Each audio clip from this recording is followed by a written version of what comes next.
Welcome back, and thanks for joining me today. I appreciate your time, I really do. And I'm pointing behind me. This morning I picked up for $5, it's such a sweet deal, a Trek Antelope 820 in a 20-inch frame. Now just look at this beast.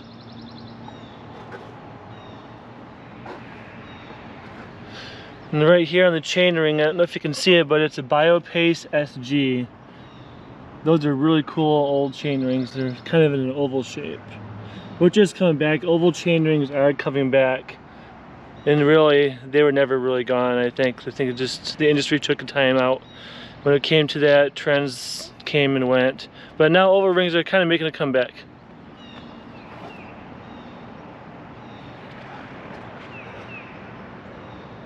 So I'm really quite excited about my new Trek, but what I'm really excited about is being out in Miller Creek Natural area today in Traverse City with my FujiFilm FinePix HS20 EXR.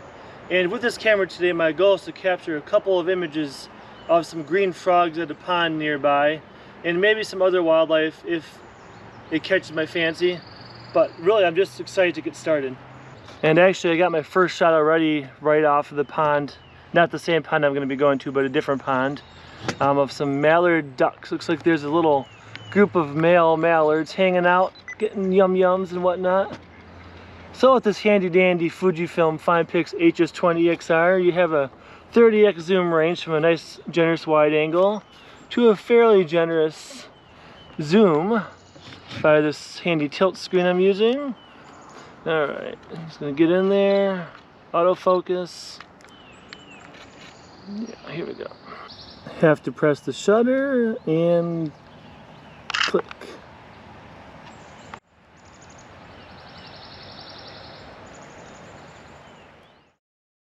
Before I get too far off into the woods, I'm gonna make sure I put on some of this off deep woods bug repellent stuff. It is definitely tick season in northern Michigan already. I've already had them trying to climb up my leg a couple days ago at the beach, which is a surprise, but there are deer at that beach, so I guess it's not really a surprise. What I'm going to do is probably just put it over my, this is typically where they get on me, is at the legs. So on the legs, that's where I'll use these wipes. I've actually never used these wipes before. I always use a spray, but this is what I found, and it's actually pretty handy. There's one leg,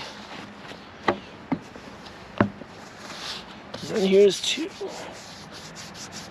Some folks believe that DEET's not good for you, but I'd rather have some DEET on me than a tick with Lyme disease or something any day. Life is full of compromises. There we go. So why photograph frogs today, right? Well, let me tell you, yesterday it was quite warm.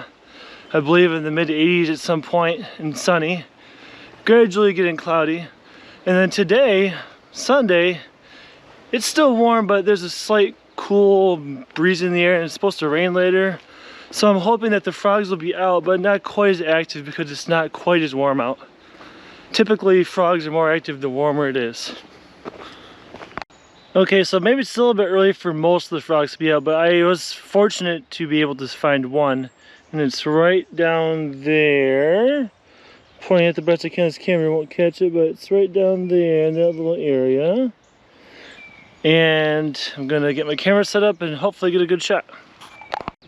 Because it's kind of overcast now and the sun's starting to go away behind the clouds, I'm going to be shooting at ISO 200, and I believe 5.6 or something is going to be my f-stop.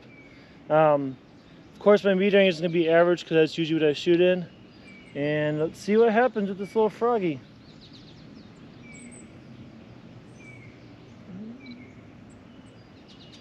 Not too bad composition.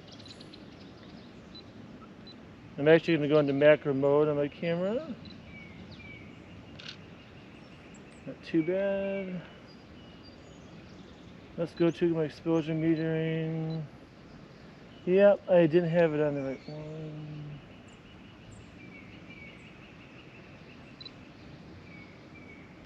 That's better.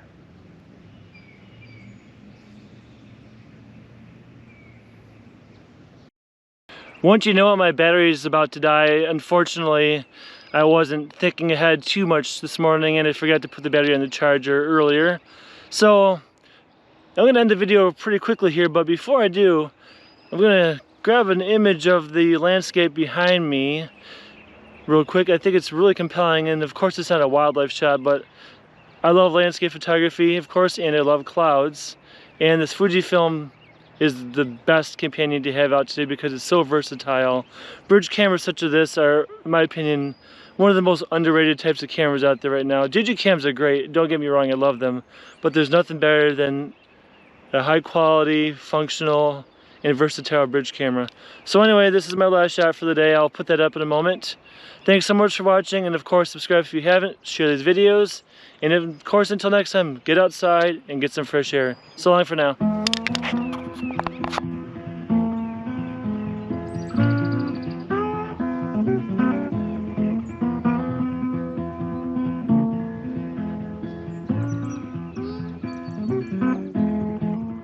Curiosity killed my fury. You're becoming a curious one. Progress is looking an awful lot like entropy here in my 24th blue brown sun.